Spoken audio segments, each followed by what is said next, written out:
எல்லாரும் நல்லா இருக்கீங்களா?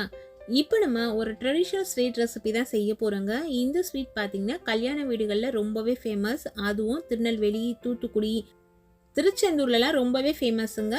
கல்யாண வீடுகள் மட்டும் இல்லாமல் முருகருக்கு உகந்த சஷ்டி விரத நாட்களில் பக்தர்களுக்கு பிரசாதமாக இந்த ரெசிபியை கொடுப்பாங்க. இந்த ரெசிபியை ப்ராப்பராக எப்படி செய்யறதுன்றதை டீட்டெயிலாக இந்த வீடியோவில் நம்ம தெரிஞ்சுக்கலாம். இந்த ரெசிபி செய்யறதுக்கு அடி கனமா அகலமான ஒரு பாத்திரம் எடுத்துக்கிட்டு அந்த பாத்திரம்ல 1 கப் அளவுள்ள கடலை மாவு சேர்த்துக்கலாம். ஸ்டவ்வை சுவிட்ச் ஆன் பண்ணாதீங்க. நான் சொல்லும் போது சுவிட்ச் ஆன் பண்ணா போதும். இது வரைக்கும் ஸ்டவ்வை ஆன் பண்ணவே இல்லை. கடலை மாவுல கட்டிகள்லாம் இருந்ததுன்னா இது போல கட்டிகள்லாம் இல்லாம தட்டி விட்டுக்கோங்க. அப்படி இல்லைன்னா சல்லடை வச்சு ஒரு முறை சலிச்சிட்டு இதுல சேர்த்துருங்க. நீங்க ஏதாவது ஒரு கப்பை எடுத்துக்கிட்டு அந்த கப்லயே மற்ற அளவுகள்லாம் எடுக்கணும். 1 கப் அளவு கடலை மாவு எடுத்தோம் இல்லைங்களா, அதுக்கு 2 கப் அளவுள்ள பால் சேர்த்துக்கலாம். சில சமயம் 2.25 கப்பு வரைக்கும் கூட தேவைப்படும். நான் எனக்கு 2 கப்பு சேர்க்கிறேன். இது ஏற்கனவே காய்ச்சின பால். நீங்க காய்ச்சாத பாலை கூட சேர்த்துக்கலாம். சேர்த்து இதே போல நல்லா கலந்து விட்டுடுங்க. கட்டிகள்லாம் துளி கூட இருக்கவே கூடாது. கட்டிகள்லாம் இல்லாத அளவுக்கு நீங்க கலந்து விட்டுணும். இப்போ பாருங்க, பாலும் இந்த கடலை மாவும் சேர்ந்து கட்டிகள்லாம் இல்லாமல் நல்லாவே கலந்து வந்துருச்சு. இதை எடுத்து நம்ம அப்படியே வச்சிடலாம். அதுக்குள்ளே இதுக்கு ஒரு பொடி ரெடி பண்ணணும். அதை ரெடி பண்ணிக்கலாம். இது வரைக்கும் நான் ஸ்டவ்வை சுவிட்ச் ஆன் பண்ணவே இல்லை. இப்போ ஒரு குட்டி மிக்சி ஜாரில் நம்ம கடலை மாவு அளந்தா அதே கப்பில் 1 கப் அளவுள்ள முந்திரி பருப்பு சேர்த்துக்கணும். முந்திரி பருப்பு சேர்த்துட்டு இதை பல்ஸில் விட்டு அரைக்கணும். தண்ணியில் சேர்க்கக்கூடாது. கொஞ்சம் ரவை பதத்தில் இருந்தால் போதும். நீங்கள் தொடர்ந்து அரைச்சிங்கன்னா முந்திரி பருப்புலேருந்து எண்ணெய்லாம் பிரிய ஆரம்பிச்சிடும். ஜார் சூடான உடனே. அதனால நமக்கு இது போல் உதிரு உதிராக கிடைக்காது. நமக்கு முந்திரி பருப்பு இது போல் உதிரு உதிரான ஒரு பவுடராக கிடைக்கணும்.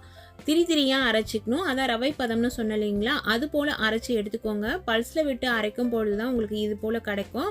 நீங்கள் அரைக்கும் பொழுது ரொம்ப கவனமாகவே அரைக்கணும். அதனால தான் நான் திரும்ப திரும்ப சொல்கிறேன். இப்போ பாருங்கள், சூப்பராக இந்த முந்திரி பருப்பு அரைப்பட்டு வந்துருச்சு. இது போல் அரைச்ச முந்திரி பருப்பு எடுத்து தனியாக வச்சுருங்க.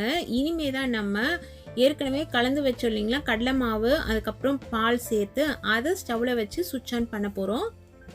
இப்போ கடாயை ஸ்டவ்வில் வச்சு சுவிட்ச் ஆன் பண்ணிவிட்டு இதே போல் கலந்து விடலாம். மிதமான தீயிலேயே இருக்கட்டும். ஒரு 3லேருந்து 5 நிமிஷத்துக்கெல்லாம் இது திக்காக மாற ஆரம்பிக்கும். நம்ம எந்த அளவு குவான்டிட்டி எடுத்திருக்கோம் அப்படின்றதுக்கு ஏற்ற மாதிரி தான் டைம் நமக்கு தேவைப்படும். நம்ம கொஞ்சமாக தான் எடுத்துருக்கோம்னா சீக்கிரமாகவே ஒரு 5 நிமிஷத்துக்குலாம் திக்காக மாற ஆரம்பிக்கும். இப்போ பாருங்கள், முதல்ல சேர்க்கும்பொழுது எப்படி இருந்தது, இப்போ லைட்டாக திக்காக மாறிட்டே வருது. கைவிடாமல் நீங்கள் இது போல் பீட்டர் வச்சு கலந்து விட்டால் தான் நமக்கு கட்டிகள்லாம் இல்லாமல் திக்காக மாறி இது கரெக்டான ஒரு பதத்துக்கு கிடைக்கும். இப்போ முன்னாடி பார்த்ததுக்கும் இப்பொழுதுக்கும் நல்ல திக்காக மாறி வந்துக்கிட்டே இருக்குது. இது இன்னும் கொஞ்சம் திக்காகவே மாறட்டும். இதே போல் நீங்கள் கலந்து விடுங்க. ஒரே பக்கம் தான் கலந்து விடணுன்றது கிடையாது. நீங்கள் 2 பக்கமும் மாற்றி கூட ஆப்போசிட் டைரெக்ஷனில் கலந்து விடலாம். ஆனால் கைவிடாமல் கலந்து விட்டுடுங்க. இது போல் ஒரு கன்சிஸ்டன்சி வரணும். இதுக்கப்புறம் தான் நம்ம அடுத்த பொருட்கள்லாம் சேர்க்கணும். இப்போ ஃபுல் ஃப்ளேமாக குறைச்சி வச்சுடுங்க. சூப்பராக நமக்கு ரெடி ஆகிடுச்சு. கடலை மாவு நல்லாவே வெந்து வந்துருச்சு. சிலர் பார்த்தீங்கன்னா கடலை மாவை ஃபஸ்ட்டு வெறும் வானொலியில் வறுத்துட்டு அதுக்கப்புறம் சலிச்சிட்டு அதுக்கப்புறம் பால் சேர்த்து கலந்து வேக வைப்பாங்க. நம்ம இதே மாதிரியே செய்யலாம். நல்லாவே வெந்துடும் கடலை மாவு. பச்சை மணம் கொஞ்சம் கூட நமக்கு தெரியவே தெரியாது. நீங்கள் நிறைய செய்கிறீங்க அப்படின்னும் போது அது போல் வறுத்துட்டு செய்யுங்க. குறைவான அளவு செய்கிறீங்கன்னும் போது கொஞ்சமாக மாவு வறுக்கிறதுக்கு கஷ்டமாக இருக்கும். அதனால் இந்த மெத்தட்லேயே நம்ம செஞ்சுக்கலாம். இப்போ தேவையான அளவு சர்க்கரை சேர்க்கிறோம். சர்க்கரையோட அளவு 1.5 கப்பு அளவு சேர்க்கணும்.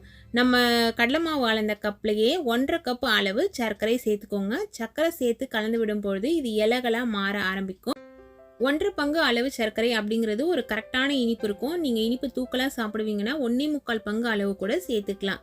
இப்போ பாருங்கள், கொஞ்சம் கொஞ்சமாக இது இலகி வருது. இதே போல் நல்லா கலந்து விட்டுக்கோங்க. சர்க்கரை சேர்த்து இலகிடுதே அப்படின்ட்டு பிகினர்ஸாக இருந்தால் நீங்கள் பயப்பட வேணாம். கொஞ்ச நேரத்துலேயே திரும்பவும் இது பழையபடி கட்டியாக மாற ஆரம்பிச்சிடும். நல்லா க்ரீமியாக வருது பாருங்கள். இதே போல் நல்லா கலந்து விட்டுடுங்க. கட்டிகள் இருக்கவே கூடாது. நம்ம சரியாக கலக்கலைன்னா இதில் கட்டிகள் சேர ஆரம்பிச்சிடும். அதனால தான் இதில் நான் குங்குமப்பூ சேர்க்கிறேன். குங்குமப்பூ 2 சிட்டிகை அளவு எடுத்துட்டு வெதுவெதுப்பான தண்ணியில் ஊற வச்சுருந்தேன். அந்த தண்ணியை இதில் சேர்க்கிறேன். இதுதான் இதுக்கு கலர் கொடுக்கறது. கோவில் பிரசாதமாக கொடுக்கும்பொழுது இதில் குங்குமப்பூ தான் சேர்ப்பாங்க. குங்குமப்பூவோட ஃப்ளேவர் ரொம்ப நல்லாயிருக்கும் இந்த ரெசிபிக்கு. கல்யாண வீடுகள்லையும் குங்குமப்பூ சேர்த்து செய்வாங்க. சப்போஸ் நம்ம வீட்டில் அவசரத்துக்கு குங்குமப்பூ இல்லை அப்படிங்கிற சமயமாக இருந்துச்சுன்னா நீங்கள் ஏலக்காய் பவுடர் 1/4 டேபிள் ஸ்பூன் அளவு சேர்த்துக்கலாம். இப்போ நெய் சேர்க்கிறோம். நெய்யோட மொத்த அளவு சமமான அளவு கடலை மாவு எவ்வளவு எடுக்கிறீங்களோ அதே அளவு, நான் 1 கப் அளவு கடலை மாவு எடுத்தேன். அதே கப்பில் 1 கப் அளவு நெய் எடுத்திருக்கேன். இந்த நெய்யை கொஞ்சம் கொஞ்சமாக நடுவில் சேர்த்து கலக்கணும். நெய் சேர்த்து கலக்கும் பொழுது நெய் நல்லா உறிஞ்சிக்கிட்டு இதே போல் நமக்கு அல்வா பதத்துக்கு வரும். ஒரு சமயத்தில் பார்த்தீங்கன்னா நெய் எல்லாம் சேர்த்தோம் இல்லைங்களா, அந்த உறிஞ்சின நெய் எல்லாமே வெளியில் பிரிஞ்சு வர ஆரம்பிக்கும். நெய் தனியாகவே நமக்கு பிரிஞ்சு மிதக்க ஆரம்பிக்கும். அது வரைக்கும் கலந்து விட்டுக்கணும். சொல்லும் பொழுது வேணால் இது ரொம்ப லாங்காக உங்களுக்கு தெரியும். ஆனால் நீங்கள் ஒரு 100 கிராம் அளவுள்ள கடலை மாவில் செய்கிறீங்க அப்படிங்கிற பட்சத்தில் ஒரு 15லேருந்து 20 நிமிஷத்துலேயே இந்த ரெசிபியை செஞ்சு முடிச்சிடலாம். இது போல் ஒரு பதம் வந்த பிறகு நம்ம பொடிச்சு வச்சுருக்கோம் இல்லைங்களா முந்திரி பருப்பு, அதை இதில் சேர்த்து நல்லா கலந்து விட்டுடுங்க. நெய்யை நடுவில் சேர்த்து கலந்து விடுங்க. கண்டிப்பாக இதுக்கு 1 கப் அளவு நெய் தேவைப்படும். நீங்கள் வீட்டில் தான் நம்ம சாப்பிட போகிறோம், இந்த அளவு நெய் வேணாம் அப்படின்னு நினச்சிங்கன்னா 3/4 கப் அளவுக்கு குறைச்சி சேர்த்துக்கோங்க. நம்ம எடுத்து வச்சுருந்த எல்லா நெய்யுமே இதில் சேர்த்துட்டோம். நம்ம சேர்த்த நெய் ஃபஸ்ட்டு நல்லாவே உறிஞ்சிக்கிச்சு. இப்போ கொஞ்சம் கொஞ்சமாக பிரிய ஆரம்பிக்குது.